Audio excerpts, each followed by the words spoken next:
सारे इंसान एक वसी मैदान में जमा किए जाएंगे जिसे मैदान हशर कहा जाता है। सारी मखलूक को एक सुर्खी माइल सफेद जमीन पर इकट्ठा किया जाएगा। रब्बे दो जहां इस जमीन को चमड़े की तरह फैला देगा और वो जमीन आज की मारूफ जमीन की तरह नहीं होगी, बल्कि अल्लाह ताला इस जमीन को दूसरी जमीन से तब्दील कर देगा।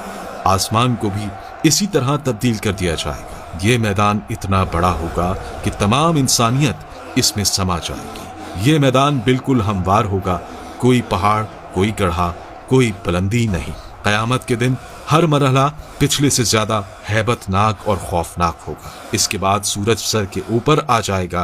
अंदाजा लगाइए कि आज सूरज तकरीबन 4000 साल की दूरी पर है और हमारी तरफ इसकी पीठ है।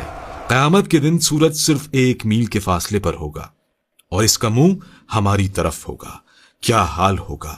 हमारे भेजे गर्मी की शिद्दत से खौल रहे होंगे और इतना पसीना बहेगा कि 70 गज जमीन में जज्ब हो जाएगा। फिर जो पसीना जमीन ना पी सकेगी वो ऊपर की तरफ आएगी। वो पसीना किसी के टखनों तक होगा तो किसी के घुटनों तक पहुंच जाएगा। कोई कमर तक इसमें गर्क होगा तो कोई सीने तक इसमें तैर रहा होगा। कुछ तो ऐसे भी होंगे कि उनके गले तक पहुंच चुका होगा और काफिर के तो मुंह तक चढ़कर लगाम की तरह इसे जकड़ लेगा, जिसमें वो डुबकियां खाएगा। ये सब कुछ डिपेंड करेगा हमारे अमाल पर। अब लोगों के साथ उनके अमाल के हिसाब से मामला किया जाएगा। सजा या जजा अमाल को देखकर दी जाएगी। इस दिन किसी चीज का कोई साया नहीं होगा, लेकिन कुछ अहले ईमान ऐसे भी होंगे कि उन्हें अल्लाह रब्बुल इज्जत अपने अर्श के साए में रखेगा। इस गर्मी की हालत में प्यास की क्या कैफियत होगी। हाल ये होगा कि जबानें सूख कर काटा हो जाएंगी। कुछ तो जबानें मुंह से बाहर निकल आएंगी। दिल मुंह को आए होंगे। लोग अपने अपने गुनाहों के मुताबिक अजाब में होंगे। इस दिन कोई किसी का हाल पूछने वाला ना होगा। बड़े मजबूत और गहरे रिश्ते इस दिन अपनी वक़्त खो देंगे। रिश्तेदारियां और ताल्लुकदारियां किसी काम नहीं आएंगी।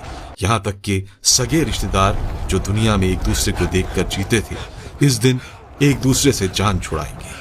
भाई भाई से भागेगा, माँ औलाद से पीछा छुड़ाएगी तो औलाद माँ से दौड़ेगी। बाप बच्चों से बेजार होगा तो बच्चे बाप से भागेंगे। बीवी शौहर से भागेगी तो शौहर बीवी से भागेगा।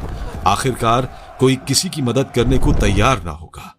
हर जान नफ्सी नफ्सी पुकारेगी। हर शख्स सिर्फ अपनी ही फिक्र में होगा। किसी दूसरे से इसे कोई सरोकार ना होगा। ये मुसीबतें चल ही रही होंगी कि जहन्नुम को लाया जाएगा।